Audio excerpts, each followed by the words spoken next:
Hello guys and welcome back to Atharva success point. तो आज के सेशन में हम एक्चुअली एक नया टॉपिक शुरू करने वाले हैं विच इज़ द चैप्टर 3। लेकिन उससे पहले मैं जानना चाहूँगी कि अभी तक में जितना हम लोग पढ़ चुके हैं, जो हमने सेकंड चैप्टर ख़त्म किया है लीनियर इक्वेशन का, उसके रिगार्डिंग होपफुली आपको कोई डाउट नहीं होगा। क्योंकि मैंने जैसे कि आपसे कहा था कि अगर आपको कोई भी डाउट हो आप लोग मुझे कमेंट सेक्शन में बता सकते हैं और मुझे उसे सॉल्व करने में काफ़ी अच्छा लगेगा। लेकिन जैसे कि मुझे कोई मैसेजेस मिले नहीं हैं कमेंट सेक्शन में, सो आई एम जस्ट होपिंग कि आप लोगों को हर चीज़ समझ में आती जा रही है और कोई भी इश्यूज पीछे नहीं हो रहे हैं। ओके, तो जिस चैप्टर के बारे में आज हम पढ़ने वाले हैं उसका नाम है अंडरस्टैंडिंग क्वाड्रिलेटरल्स। ओके, तो बेसिकली हम लोग क्वाड्रिलेटरल्स के बारे में पढ़ने वाले हैं। लेकिन इससे पहले कि हम शुरू करें, मैं जानना चाहूंगी कि क्वाड्रिलेटरल से आखिर एक आपकी अपनी ओपिनियन क्या होती है। क्योंकि मेरे हिसाब से तो क्वाड्रिलेटरल एक 4 लाइन का 4 लाइन जिसमें होती हैं, जैसे लाइक स्क्वायर हो गया, रेक्टेंगल हो गया, they can be said quadrilaterals. ठीक है, तो हो सकता है वो रेक्टेंगुलर शेप का नहीं हो सकता है वो रोम्बस हो, रोम्बॉइड हो, क्यूबॉइड हो, क्यूब, और इट कुड बी एनीथिंग। ठीक है, लेकिन हाँ उसकी जो लाइंस होनी चाहिए वो 4 ही होनी चाहिए। ठीक है, जो इक्वल नंबर ऑफ एक तरीके से कह सकते हैं कि इक्वल नंबर ऑफ साइड्स होती हैं और इक्वल नंबर ऑफ एंगल्स होते हैं, उन्हें हम क्या कहते हैं, पॉलीगन्स कहते हैं, जो कि होते हैं regular polygons. Not just polygons बल्कि रेगुलर पॉलीगन्स। ठीक है, तो इस बात को हमेशा ध्यान रखिएगा कि जिस भी फिगर की इक्वल लाइंस और इक्वल एंगल होगा उसे हम रेगुलर पॉलीगन कहेंगे। जैसे कौन कौन से इसके एग्जांपल्स हो सकते हैं, इक्विलेटरल ट्राइंगल जिसकी तीनों साइड्स बराबर होती हैं, तीनों एंगल बराबर होते हैं। Then there is a square जिसमें कि नंबर ऑफ लाइंस कितनी होती हैं, 4, और साथ ही साथ वो इक्वली मेजर्ड होती हैं और उसके जो एंगल्स होते हैं वो क्या होते हैं, 90 डिग्री ही होते हैं। ठीक है, तो इस तरह से हम समझ सकते हैं कि रेगुलर पॉलीगन जो होते हैं उनकी इक्वल साइड्स और इक्वल एंगल्स होते हैं। ठीक है, तो अब इससे पहले कि हम पहले सोचेंगे रेगुलर पॉलीगन क्या होता है, उससे पहले हम समझ लेते हैं कि पॉलीगन्स क्या होते हैं। ठीक है, so polygons is a small closed curve made up of only line segments which is called polygon। ठीक है, एक सिंपल क्लोज्ड कर्व है, ठीक है, जो कि मेड अप ऑफ है ओनली लाइन सेगमेंट्स। ऐसा नहीं है कि उसमें कोई कर्व आ रहा है, अगर उसमें सिंपल कर्व बताया गया तो उसमें कोई कर्व भी इंक्लूडेड होगा, नो, उसमें सिर्फ और सिर्फ लाइन सेगमेंट्स होंगी, straight line which are joining at the end. ठीक है, तो उसके अलावा कोई और भी कर्व अगर होगा तो वो पॉलीगन नहीं कहलाएगा, इस बात को हमेशा ध्यान रखिएगा। ठीक है, सो this is the definition of polygon. Next आता है कि इसके कई सारे क्लासिफिकेशन दिए गए, क्योंकि इस तरह से तो सारे ही जितने भी हो गए, चाहे वो ट्राइंगल हो गया या फिर ये सारी चीज़ें हो गई, तो ये सभी कुछ पॉलीगन्स ही हो गए, तो हम इसे डिफ्रेंशिएट कैसे करेंगे अगर हमें पता करना होगा, राइट। तो यहाँ पे उसकी क्लासिफिकेशन दी गई है according to the number of line segments included in these polygons, इनको नाम दिया गया है। जैसे कि ट्राइंगल है तो उसमें पता है हमें कि 3 लाइन का सेगमेंट होगा इसमें, राइट, इसमें जो लाइन सेगमेंट है वो 3 है। क्वाड्रिलेटरल में 4 है, pentagon 5, hexagon obviously 6, heptagon is 7, octagon is 8 line segments, nonagon is 9 line segments and the decagon is the 10 line segments। ठीक है, और इसके अलावा अगर मान लीजिए इसके आगे भी आपको, मान लीजिए कभी ऐसा होता है कि आपका ही कुछ क्रिएटिव माइंड चल रहा है और आप सोचते हैं कि 11 या 12 का क्यों नहीं बनाते हैं, so you can always do that.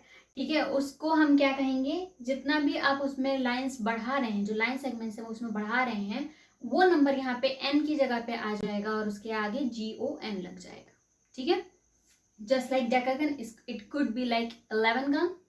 ठीक है, तो ये चीज आपके ऊपर है टोटली, जितना भी क्रिएटिविटी होती है उसमें। ठीक है, तो इसके बाद में नेक्स्ट आता है पढ़ने को हमारे पास डायगोनल्स। डायगोनल्स क्या होते हैं, अगर इसे हम सिंपल भाषा में कहें तो जो नॉन कंसेक्यूटिव वर्टिसेस होते हैं उनको जब हम एडजॉइन करते हैं विद अ लाइन तो हम उसे डायगोनल कहते हैं, राइट। जैसे फॉर एग्जाम्पल अगर हमने यहाँ पे एक स्क्वायर बनाया, या एक रेक्टेंगल बना लिया। तो ये जो पॉइंट है, पॉइंट ए, ये है बी, ये है सी, ये है डी। ओके, तो यहाँ से अगर ए के कंजिक्यूटिव कौन सा वर्टिसेस है, बी, और दूसरा कौन सा वर्टिसेस है जो कि ए के कंजिक्यूटिव है, वो है डी, यानी कि जो उससे बिल्कुल ही नेक्स्ट है। इसीलिए जब हम इसे एक नॉन कंजिक्यूटिव वर्टिसेस से जोड़ेंगे जो कि है सी यहाँ पे, तो उससे क्या होगा, ये हमारा डायगोनल हो जाएगा। ठीक है, क्योंकि ए और सी ये दोनों पॉइंट्स जो हैं वो नॉन कंजिक्यूटिव वर्टिसेस हैं। ठीक है, तो इस तरह से याद रखिएगा। इसकी डेफिनेशन में भी बताइए, it is a line segment connecting two non consecutive vertices of a polygon. ठीक है, तो इसके बाद में हाँ, पॉलीगन्स के अलग अलग शेप्स होते हैं, और कुछ जैसा कि इसकी डेफिनेशन के अकॉर्डिंग बताई गई कि a simple closed curve made up of only line segments is called polygon. ठीक है, तो यानी कि अगर हम देखे जाए इसमें यहाँ पे, तो ये पॉलीगन है, राइट, ये पॉलीगन है ऑफ कोर्स, क्योंकि वो उधर से पूरी तरह से क्लोज्ड है और ये कर्व में है। सिमिलरली ये डायगनली भी था तो भी वो पॉलीगन था, अगर वो हॉरिजॉन्टली हमने बनाया है तो भी वो पॉलीगन ही होगा। ठीक है, लेकिन जहाँ पे बात आती है इसकी, इस वाले फिगर की, तो इसमें जैसे कि आप देख सकते हो ये क्लोज्ड नहीं, ये यहाँ से तो ओपन है, राइट, तो इसलिए ये क्या होगा, ये पॉलीगन नहीं होगा। ठीक है, सिमिलरली ये भले ही यहाँ पे क्लोज है, मगर यहाँ पे चूंकि ये ओपन है तो इसलिए ये भी नहीं होगा। ये तो किसी एंगल से बंद ही नहीं है, इस वजह से ये भी पॉलीगन नहीं होगा। तो ये याद रखिएगा कि ये जो ये सिंपल कर्व्ड क्लोज्ड सरफेस है। ठीक है, जो कि हमारा पॉलीगन कहलाएगा, जिसमें लाइन सेगमेंट्स होंगी। ओके, नेक्स्ट चलते हैं कि इसका जो सम ऑफ एंगल्स ऑफ होता है इसका क्वाड्रिलेटरल का, वो कितना होता है, 360 डिग्री। क्या रीजन है इसका कि इसको 360 डिग्री ही कहा जाता है? Well, there is a big reason behind it, क्योंकि जैसा कि आप जानते हो कि ट्राइंगल का जो सम ऑफ एंगल होता है वो क्या होता है, ट्राइंगल का 180 डिग्री, राइट। तो इस हिसाब से अगर हमने एक क्वाड्रिलेटरल बनाया और उसको 20 से डिवाइड कर दिया, अब क्या हो गया, यहाँ पे ये और ये दो ट्राइंगल हो गए, राइट। यहाँ पे ट्राइंगल ABC और दूसरा हो गया ACD। ठीक है, तो इसका भी कितना हुआ, 180 डिग्री, राइट। इसका सम ऑफ एंगल्स हुआ 180 डिग्री और इसका सम ऑफ एंगल्स हुआ 180 डिग्री। तो इस हिसाब से 180 प्लस 180 कितना हो गया हमारा, 360 डिग्री। और इसी वजह से यहाँ पे क्या कहा जाता है इसे, कि जो क्वाड्रिलेटरल का सम ऑफ एंगल होगा वो 360 डिग्री ही होगा। ओके, इसके साथ बढ़ते हैं एक्सरसाइज की तरफ। जो एक्सरसाइज 3.1 है वो एक्चुअली में यहाँ पे ये है कि हमें पहले तो कुछ फिगर्स हैं जो कि आप यहाँ पे जैसे कि देख सकते हैं। एक ये फिगर है number 1, this is number 2, this is number 3, this is number 4, this is number 5, this is number 6, this is number 7 and this is number 8। ठीक है, इसमें 5 कैटेगरीज क्वेश्चन में दी गई हैं और हमें पता करना है कि इनमें से वो कौन कौन सी हैं। तो सिंपल कर्व इसमें से कौन कौन से होंगे, राइट। तो हम इसमें देखते हैं, अगर सिंपल कर्व में देखा जाए तो ये होगा, राइट, ये भी होगा फॉर श्योर। ये कर्व में नहीं आता है क्योंकि सिंपल कर्व में ये सर्कल या ओवल शेप बना रहा है, इसलिए हम नहीं कह सकते कि आएगा। फोर्थ वाला जो है जैसे कि आप देख सकते हो इट्स अ स्टार शेप, तो ये भी उसमें नहीं आएगा। फिफ्थ वन, यस डेफिनेटली यहाँ पे एक्चुअली एक ये क्लोज्ड सरफेस है, जबकि यहाँ पे डबल हो रहा था और यहाँ पे वो इंटरजेक्ट कर रहा था। So yes, this is a simple curve, this is again a simple curve and this is a simple curve. लेकिन ये नहीं होगा simple curve because it is a combination of circle and a line. ठीक है, तो इस तरह से हम ये कह सकते हैं कि जो सिंपल कर्व होगा वो 1 2 5 6 7 होगा। ठीक है, अब बात आती है सिंपल क्लोज्ड कर्व की। तो मैं आपको बता दूं कि सिंपल कर्व और सिंपल क्लोज्ड कर्व में कोई डिफरेंस नहीं होता है ज़्यादा। और जितने यहाँ पे फिगर दिए गए हैं उस हिसाब से तो ये सारे के सारे जितने सिंगल कर्व में आ रहे हैं उतने ही सिंपल क्लोज्ड कर्व में भी आएंगे। ठीक है, तो यहाँ पे क्या हमारा आंसर हो जाएगा 1 2 5 6 7। अब बात आती है पॉलीगन की। तो पॉलीगन क्या कहता है हमारा कि यहाँ पे सिंपल क्लोज्ड कर्व हो made up of only line segments. ठीक है, तो बाकी सबको अगर देखा जाए तो लाइन सेगमेंट्स किसमें यूज हो रहे हैं, सिर्फ और सिर्फ इसमें और इसमें। बाकी सब में बहुत से अलग अलग शेप्स हैं जो यूज किए गए हैं, उसे हम पॉलीगन कतई नहीं कह सकते। ठीक है, लेकिन इन दोनों को हम बिल्कुल कह सकते हैं। ठीक है, इनफैक्ट इसके साथ साथ ये भी है कि ये हमारा कॉन्केव पॉलीगन कहलाएगा। This is concave polygon and this is convex polygon.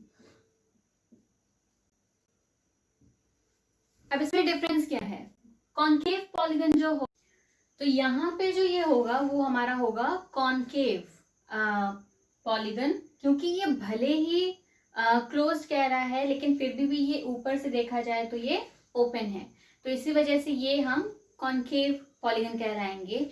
ऐसे ही शायद आपने अगर मेरे ख्याल से आप लोगों ने नहीं पढ़ा होगा, लेकिन कॉन्वेक्स लेंस और कॉन्केव लेंस होती है, उसके अगर फिगर के अकॉर्डिंगली ही इसे बताया गया है कि ये कॉन्वेक्स होगा या कॉन्केव, क्योंकि उसके जो एक तरीके से जो मैं आपको बताना चाह रही हूँ वो ये है कि कॉन्वेक्स और कॉन्केव लेंस जो होती है वो ऐसी होती है। दिस इज द कॉन्वेक्स जो कि क्लोज्ड है दोनों तरफ से, एंड दिस इज कॉन्केव जो कि दोनों तरफ से ओपन है। ठीक है, तो अगर कहीं जो ओपन साइडेड में रहता है उसे हम कॉन्केव बोलते हैं, और जो पूरी तरह से क्लोज रहता है उसे हम कॉन्वेक्स बोलते हैं। ठीक है, so hope you guys are understanding the point here कि इसको क्यों कॉन्वेक्स और क्यों कॉन्केव बोला जाता है। ये बंद रहता है इसलिए कॉन्वेक्स है, ये खुला रहता है कहीं ना कहीं से इसलिए कॉन्केव है। ठीक है, नेक्स्ट आता है हमारा क्वेश्चन कि ये जो कॉन्वेक्स पॉलीगन है वो कौन सा होगा। So as I have already told you guys, so this is the convex polygon. ठीक है, कॉन्केव पॉलीगन कौन सा होगा इसमें से, ये वाला होगा। ठीक है, number 1 is the concave polygon. So these are the answers for over here, and other than that next question is how many diagonals does each have. ठीक है, तो यहाँ पे बात हो रही है कि कुछ यहाँ पे हमें फिगर्स बताए गए हैं और उसके अकॉर्डिंगली पूछा गया है कि उनमें कितने नंबर ऑफ डायगोनल्स होने वाले हैं। तो यहाँ पे बोला जा रहा है एक कॉन्वेक्स क्वाड्रिलेटरल। ठीक है, कॉन्वेक्स क्वाड्रिलेटरल अगर होगा, ठीक है, जो कि ये है जैसे कि आप देख सकते हो, तो इसमें डायगोनल कहाँ कहाँ होगा, यहाँ पे इसके पॉइंट ए है, बी है, सी है, डी है। डायगोनल बनाएंगे तो हम क्या बनाएंगे, अपोजिट साइड का ही बनाएंगे। सो ए को हम सी से कनेक्ट करेंगे और बी को हम डी से कनेक्ट करेंगे। ठीक है, तो कितने डायगोनल हो गए, 2 हुए, राइट। तो इसलिए यहाँ पे क्या हो जाएगा हमारा जो कॉन्वेक्स यहाँ पे क्वाड्रिलेटरल होगा उसके हम लिख देंगे कि ये 2 होगा। एक रेगुलर हेक्सागन में कितना होगा वो हमको देखना पड़ेगा, क्योंकि हमें पहले बनाना होगा कि उसमें कितने एक्चुअली होंगे। ठीक है,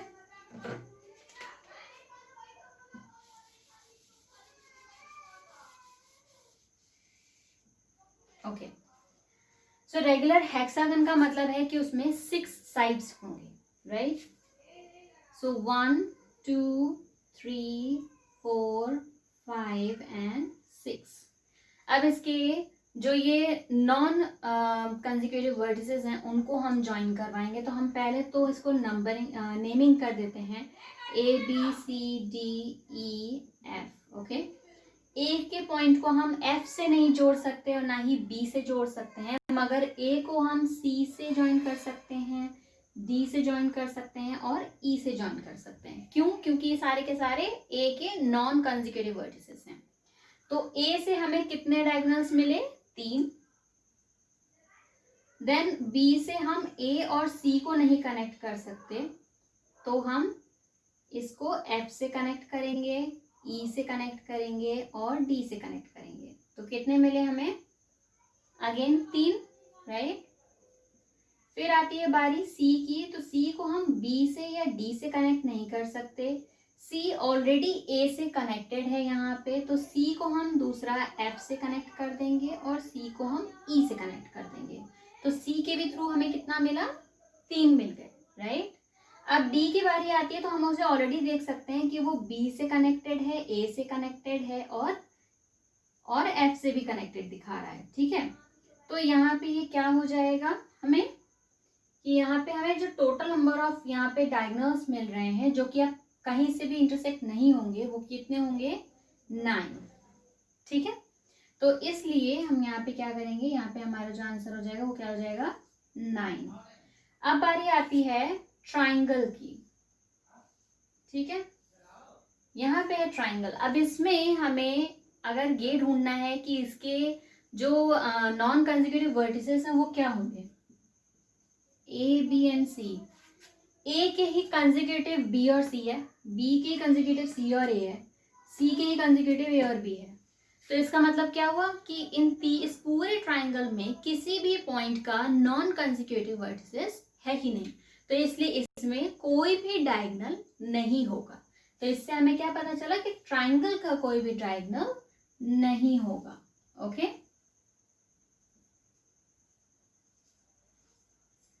नेक्स्ट क्वेश्चन आता है कि what is the sum of measures of the angles of a convex quadrilateral, ठीक है। जो एक कॉन्वेक्स क्वाड्रिलेटरल है इसके sum of the measure of angles कितने होंगे, राइट।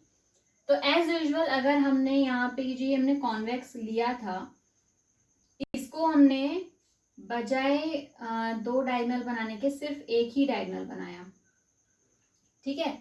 तो इससे क्या हुआ, 2 ट्राइंगल हमने फॉर्म कर लिए यहाँ पे, राइट। तो 2 ट्राइंगल जब फॉर्म किए तो क्या होगा, सिमिलरली 180 प्लस 180 होगा, जिसका हमें क्या मिलेगा, 360 डिग्री, राइट। तो इसका मतलब है कि कॉन्वेक्स क्वाड्रिलेटरल का जो सम ऑफ द मेजर्स होगा वो कितना होगा, 360 डिग्री ही होगा। फिर नेक्स्ट क्वेश्चन पूछ रहा है, will this property hold if it is not convex. क्या ये प्रॉपर्टी तब भी रहेगी अगर ये जो क्वाड्रिलेटरल है ये कॉन्वेक्स नहीं होगा। वेल ऑफ कोर्स, क्योंकि रेगुलर क्वाड्रिलेटरल्स भी होते हैं, ये कॉन्वेक्स क्वाड्रिलेटरल है। क्वाड्रिलेटरल अलग अलग टाइप के होते हैं, फॉर एग्जांपल काइट शेप का हो गया, ट्रेपीजियम हो गया, इसके अलावा रोम्बस हो गया। तो ये सारे के सारे क्वाड्रिलेटरल्स के ही टाइप हैं जो हम आगे पढ़ने वाले हैं, लेकिन सभी का जो इसमें सम ऑफ द एंगल होगा वो क्या होगा, 360 डिग्री ही होगा। ये जरूरी नहीं कि वो कॉन्वेक्स क्वाड्रिलेटरल ही हो, वो अगर कोई भी टाइप का क्वाड्रिलेटरल है तो वो क्या होगा, उसका 360 डिग्री ही होगा, ठीक है। So the answer to this question is yes, okay. Now next is examine the table. एक एक्चुअली टेबल दी गई है आप लोगों की बुक में, आप उसे चेक कर सकते हो कि उसमें 4 फिगर बनाए गए हैं, जिसमें कि सबसे पहले दिया गया है एक ट्राइंगल। तो मैं यहाँ पे बना देती हूँ वो फिगर्स। एक ट्राइंगल दिया गया है, एक क्वाड्रिलेटरल दिया गया है, एक पेंटागन दिया गया है,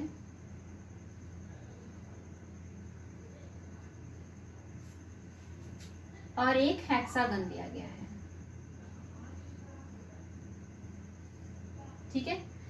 ट्राइंगल का जो साइड दी गई है वो दूसरी चीज है कि ये 3 है, 3 साइड्स, और इसका 180 डिग्री होगा।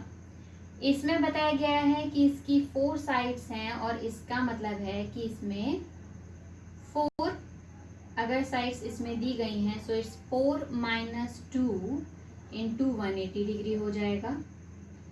5 इसमें अगर दी गई हैं साइड्स, तो उसका जो एंगल हो जाएगा वो क्या हो जाएगा, 5 - 2 इंटू 180 डिग्री।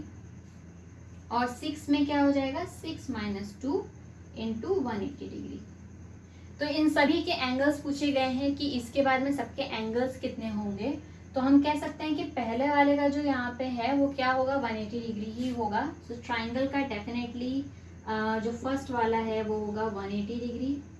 जो सेकंड वाला होगा वो क्या हो जाएगा, 4 - 2 इज 2, और 2 इंटू 180 डिग्री कितना हो जाएगा क्वाड्रिलेटरल का, 360 डिग्री। उसके अलावा थर्ड क्या होगा, 5 का पेंटागन है, तो 5 माइनस 2 इज 3, 3 इंटू 180 इज 540। और फोर्थ वाला जो कि हमारा हेक्सागन है वो क्या हो जाएगा, 6 माइनस 2 इज 4, और 4 8 ज़ा 72, 32, 3, 4 1 ज़ा 4, 5 6 7।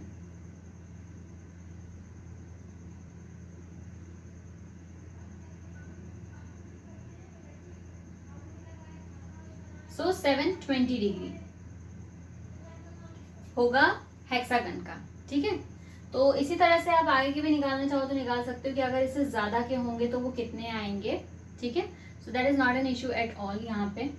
और उसके अलावा यहाँ पे जो नेक्स्ट क्वेश्चन है वो ये है कि what is regular polygon, state the name of a regular polygon for first 3 sides, second 4 sides and third is 6 sides. तो व्हाट इज रेगुलर पॉलीगन, मैंने वीडियो की स्टार्टिंग में ही बताया था कि equal a polygon with the equal side and equal angle is the regular polygon. ठीक है, a polygon with the regular side and the regular equal sides and equal angle is called the regular polygon। ठीक है, इस बात को ध्यान रखिएगा। और उसके बाद में ये पूछ रहा है कि state the name of regular polygon. यहाँ पे ये पॉलीगन्स की बात नहीं कर रहा है, वैसे तो अगर 3 साइड्स का हो जाएगा तो हमें पता है कि वो ट्राइंगल ही होगा, लेकिन ये कह रहा है कि रेगुलर पॉलीगन का नाम क्या होगा। ठीक है, तो ऐसे में हम क्या करेंगे, यहाँ पे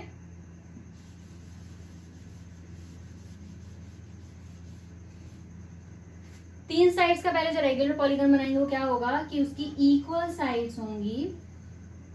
सपोज यहाँ पे जो ये हो जाएगा ए, और प्लस इसके जो एंगल्स होंगे वो कितने हो जाएंगे, 180 divided by 3 which is 60।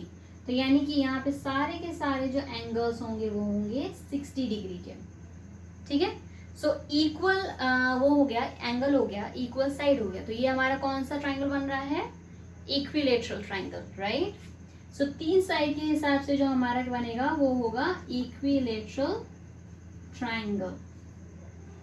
Next पूछा है उसने 4 साइड्स का। 4 साइड्स में हम क्या करेंगे, सेम वही हमने एक बनाना है, इक्वल साइड्स हुए। ठीक है, यानी ए, उसके अलावा जो एंगल हुए वो सारे के सारे सेम होंगे। तो अगर 180 डिवाइडेड बाय 4 करेंगे तो कितना हो जाएगा, वैसे तो 180 नहीं, यहाँ पे एक्चुअली 360 होगा, बिकॉज 4 साइड से तो 4 साइड क्वाड्रेटरल होता है। तो 360 डिवाइडेड बाय 4 करेंगे तो कितना होगा, 90, राइट। तो यानी कि यहाँ पे सारे के सारे जो एंगल होंगे होंगे 90 डिग्री। ठीक है, तो इस तरह से हम ये क्या कह सकते हैं, कौन सा ऐसा अगर आपको देख के याद आ ही रहा होगा कि कौन सा ऐसा फिगर होता है जिसके कि चारों साइड्स इक्वल होते हैं और प्लस वो 90 डिग्री का होता है सारे के सारे, that is a square, right. And similarly जो यहाँ पे लिखा है नेक्स्ट 6 साइड्स का जो होता है वो क्या हो जाएगा, 6 साइड्स का जैसे कि हमने ऑलरेडी पढ़ा था यहाँ पे 6 साइड्स का कौन सा था, हेक्सागन था, राइट। सो हेक्सागन के बारे में हमें क्या पता है कि हेक्सागन वैसे भी जो अगर इक्वल होगा तो उसमें क्या करेंगे कि उसमें डिफरेंट तरीके से थोड़ा सा उसके जो टोटल हम ये कह सकते हैं कि वो 720 डिग्री का होता है।